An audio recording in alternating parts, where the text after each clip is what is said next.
अशाही पद्धतीने आमच्या शाळेमध्ये जे निवडणूक होत आहे, नवीन मंत्रिमंडळ निवडणूक प्रक्रिया जी आज या ठिकाणी संपूर्णपणे अतिशय व्यवस्थित सुरू आहे आणि या निवडणुकीमध्ये मुख्यमंत्री पदासाठी खास करून इयत्ता 10वीचा निशांत हा उभा आहे, रिंगणात आहे.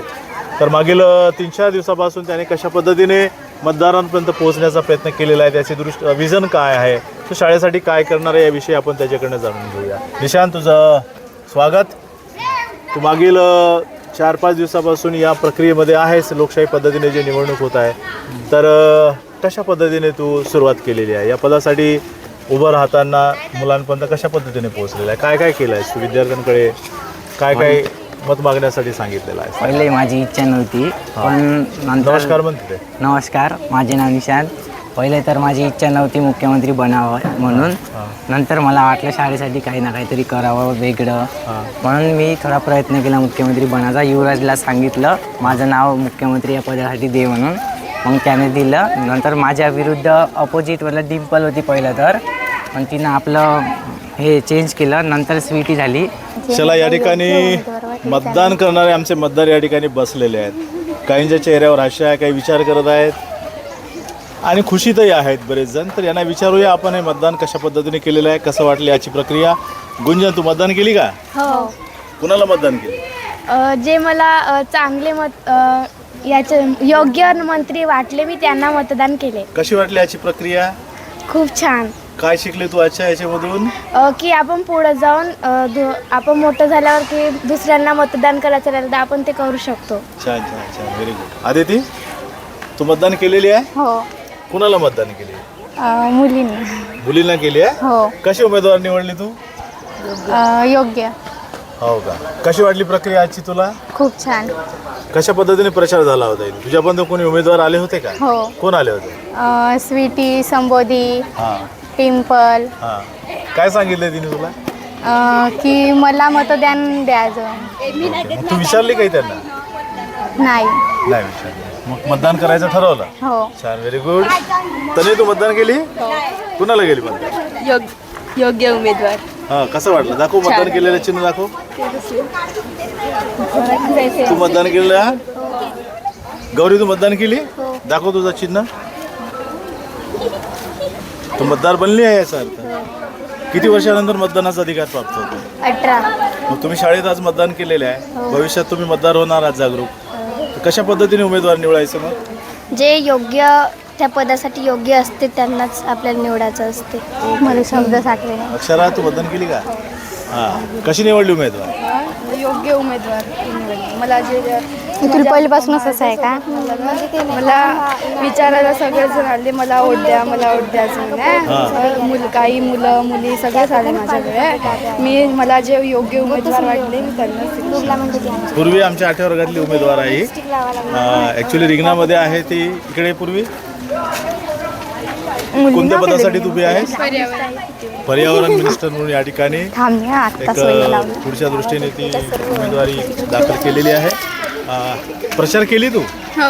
कशी केली प्रचार? की सगळ्यांना सांगलं की मला वोट द्या म्हणून. हां. काय रिस्पॉन्स होता मुलांचा तुला?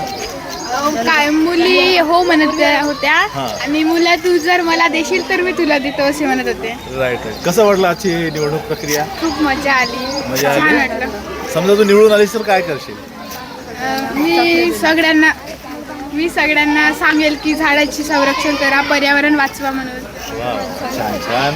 तुला खूप खूप शुभेच्छा पुढच्या वाटचालीसाठी. चला, आपण या ठिकाणी इकडे मुलं आहेत काही उभे, त्यांना विचारूया.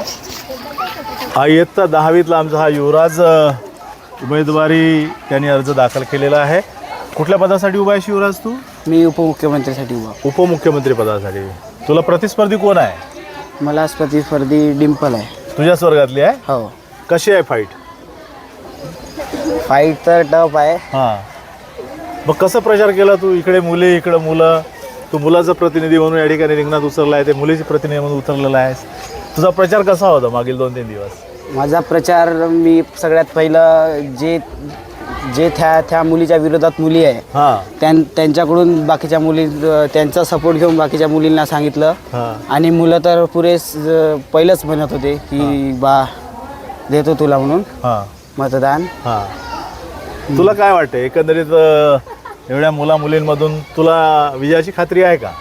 हो, मला थोडीफार आहेच खात्री विजयाची. हां, तुझा प्रचार मग मागील 2-3 दिवसापासून झाला. समजा तू निवडून आलास तर काय करशील शाळेसाठी, मुलांसाठी काय उद्दिष्ट आहे तुझं? मी शाळेसाठी चांगलं शाळेच्या परिसरात आरोग्य बनवीन. हां चांगले माझ्याकडून जर मी निवडून आलो माझ्याकडून शाळेला 10 झाडं देईन. हां अजून चांगलं आरोग्य बनवान. बगीच्यातले झाडाचे नीट रक्षण करण. मुलांना हिंमत देईल. कोणत्या भागात कोणचं पण स्पर्धा असेल त्या स्पर्धेमध्ये भाग घ्यायला लावल आणि प्रत्येक कार्यक्रमात भाषण घेईन. हां, छान. मला सांग, या ठिकाणी भविष्यामध्ये तू मतदार होणार आहेस, आहे की नाही? आपण मतदार 18 वर्ष पूर्ण झाले की मतदानाचा अधिकार प्राप्त होतो. या लोकशाही पद्धतीमध्ये निवडणूक कशी होते, मतदान कसं केलं पाहिजे, उमेदवार कसं निवडायचे, याचे धडे आज आपल्याला या पूर्ण प्रक्रियेमधून समजले. कसं वाटलं आजचा हा जो उपक्रम आहे शाळेचा, तुला कसं वाटला? हा शाळेचा उपक्रम छान आहे. गेल्या 3 वर्षापासून मी पुढच्या 2 म्हणलं तर 10व्या वर्गाच्या मुलांना वोटिंग करत आलो. हां असा उमेदवार निवडला की जो आपल्या मनात बसतो, जो आपला काम करतो, तशा उमेदवारांना मी वोटिंग केली. राईट. तर आज मुलांना काय सांगशील तू, मुलींना, मतदारांना? मी मुलींना मला चांगल्या निवडणुकीत चांगल्या उमेदवारांनी निवडून द्या. मी तुमचे पुढचे कोणते काम करा हिंमत देईल. तर हा शाळेचा परिसर आहे आणि निवडणूक सुरू झालेली आहे. तर आपण विचारूया, मतदान अधिकाऱ्यांकडे जाऊ, मतदान अधिकाऱ्यांचं सुद्धा मत जाणून घेऊ, हेडमास्टर सरांचंही मत जाणून घेऊया आपण या ठिकाणी आजच्या प्रक्रियेबद्दल काय वाटते. तर या निवडणूक प्रक्रियेमध्ये मतदान अधिकारी म्हणून आमचे अरुणजी उरकुडे आणि सन्माननीय बुटले सर या ठिकाणी आहेत. जाणून घेऊ की या उपक्रमामागचा हेतू काय आहे, उद्देश काय आहे, मुलांमध्ये कुठली मूल्य रुजली पाहिजे, या दृष्टीने आज आपण काही प्रश्न विचारू. तर बुटले सर, नमस्कार. नमस्कार सर. आजचा हा जो उपक्रम आहे लोकशाही पद्धतीने आपल्या शाळेमध्ये नवीन शैक्षणिक सत्रात मंत्रिमंडळ निवडण्यात येत आहे, काय उद्देश आहे या ठिकाणी? सर, विद्यार्थ्यांना संसदीय लोकशाही पद्धती कळावी, आपल्या देशातील लोकशाहीची ओळख व्हावी, लोकशाहीचं मूल्य माहीत पडावं आणि प्रत्यक्षात मतदान कसं चालतं ते प्रत्यक्षात मतदान करून मुलं त्याबद्दल माहिती घेतली की अशा पद्धतीने लोकशाहीमध्ये मतदान होतं आणि त्यातून आपला नेता निवडला जातो आणि तो नेता मग देश चालवतो. तर विविध पदं आहेत आपल्याकडे, जसं मुख्यमंत्री, उपमुख्यमंत्री, स्वच्छता मंत्री, क्रीडा मंत्री, याची जाणीव व्हावं, नेतृत्व गुण विकसित व्हावा, याकरिता हा उपक्रम घेण्यात येतो. छान सर. पारदर्शक पद्धतीने निवडणूक होण्याच्या दृष्टीने तुम्ही अतिशय छान तयारी केलेली आहे. कशा पद्धतीने तयारी, कशा पद्धतीने मुलं मतदान करीत आहेत? सर, ज्या पद्धतीने बॅलेट पेपर दिले जाते, आम्ही एका कागदावर शाळेचा शिक्का मारून हे बॅलेट पेपर तयार केलेला आहे. बोर्डवर प्रत्येक पदं लिहिलेली आहे, त्यासाठी उभे झालेले उमेदवाराची नावं लिहिलेली आहे. इथून विद्यार्थ्याच्या हातावर आमचे सहकारी अरुणजी उरकुडे बोटावर शाई लावत आहे. विद्यार्थी आत जात आहे आणि ते विद्यार्थी बोर्डवर पाहिलेली पदं, त्यांची नावं पाहून त्याच्या मनात ज्याला मतदान करायचं आहे तो मतदान करत आहे. छान सर. अरुण, तू मतदान अधिकारी म्हणून काम करत आहेस, कसं वाटत आहे तुला? या ठिकाणी प्रत्यक्ष निवडणुकीमध्ये आपण मतदान करतो, 18 वर्षानंतर मुलांनाही संधी मिळणार आहे, त्या दृष्टीने ते मूल्य रुजावे यासाठी या शाळेत उपक्रम सुरू आहे. तर या प्रक्रियेमध्ये तू नेमकी काय काय काम करत आहेस? माझ्याकडे जे मतपत्रिका म्हणून आणि शाही लावणे हे दोन्ही माझ्याकडे काम दिले आहे. जसे आपले पंचायत समिती, जिल्हा परिषदे इलेक्शनमध्ये जो घडते त्याच पद्धतीने आमच्या शालेय विभागामध्ये आम्ही त्याच पद्धतीने मतदान घेतो.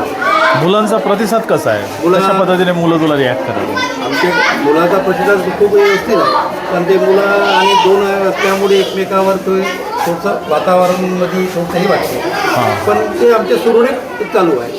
छान छान छान. नमस्कार सर. नमस्कार. लोकशाहीप्रमाणे आपल्या शाळेमध्ये आज निवडणूक होत आहे, त्या उपक्रमाबद्दल तुम्हाला काय वाटत आहे?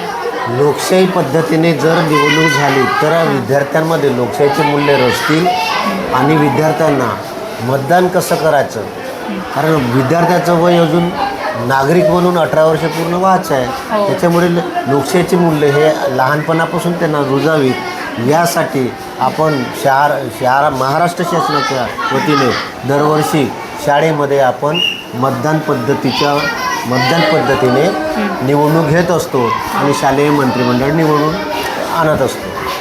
स्टॉप कर. सर, तुम्हाला या उद्देशामधून फायदा काय? तर हा जो उद्देश जो शासनाने जो सर्व शाळेमध्ये ठेवलेला आहे त्यामधून शालेय विद्यार्थ्यांना मतदान कशा पद्धतीने करायचं, लोकशाही पद्धत नेमकी काय आहे हे जरी आपण नागरिकशास्त्रामध्ये जरी शिकत असलो तरी प्रत्यक्षपणे अनुभव घेता यावं यासाठी आपल्याला मुलांना या लोकशाही पद्धतीचं मतदानाचा फायदा होतो आणि त्याच्यातून मुलांचा तो उद्देश साध्य होतो. धन्यवाद.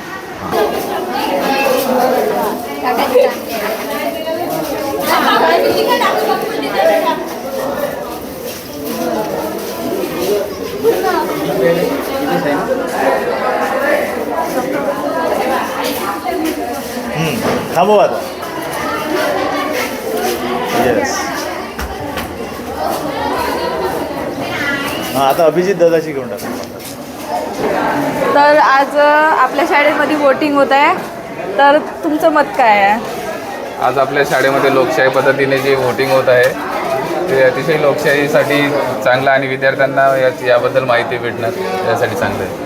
आणि कोण वाटते कोण निवडून येईल? 10 पदं, मुलं मुली यामध्ये सांगता येणार नाही कोण निवडून येईल. शेवटी तुमच्या विद्यार्थ्यांवरती आहे, मतदारांवर कोण निवडून येणार आहे. आणि वोट येतं करायचं. मंत्रिमंडळ होता त्या मंत्रिमंडळापेक्षा यावर्षीचा चांगला राहील, नवीन राहील तर नक्कीच नवीन मंत्रिमंडळ हे चांगलं राहील आणि विद्यार्थ्यांसाठी काही चांगले कामं करतील अशी अपेक्षा आहे. धन्यवाद. धन्यवाद दादा.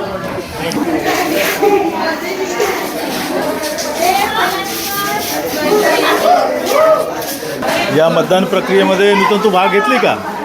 मतदान झाला? दाखव तू कशी मतदान केली. कोणत्या उमेदवारांना निवडून दिली तू? मी योग्य उमेदवारांना निवडून दिली. प्रचारासाठी काय फंड होते या उमेदवारांचे? तुझ्याजवळपर्यंत पोहोचले का काय? हो, काय सांगितलं तुला? मला मत द्या म्हणून.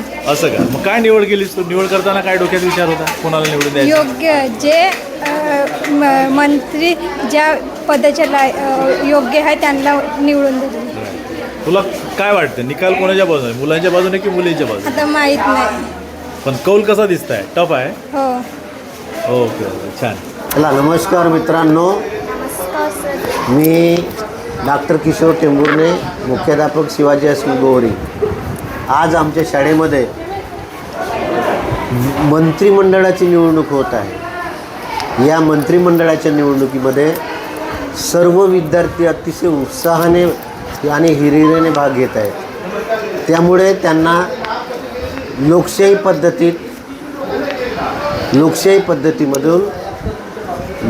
पद्धतीमधून मुलांना मतदान कसं करता येईल आणि त्यामुळे त्या लोकशाहीची मूल्ये मुलांमध्ये रुजण्याकरता महाराष्ट्र शासनाने संपूर्ण शाळेमध्ये मतदान प्रक्रिया हे नोंदवलेली आहे. त्याबद्दल मी सर्व मुलांचं मनातून शाळेच्या वतीने अभिनंदन करतो, त्यांचं कौतुक करतो आणि निवडून येणाऱ्या मंत्रिमंडळातील सर्व सभासदांना, मुलांना मी भावी आयुष्य उज्ज्वल हो अशी प्रार्थना करतो. धन्यवाद.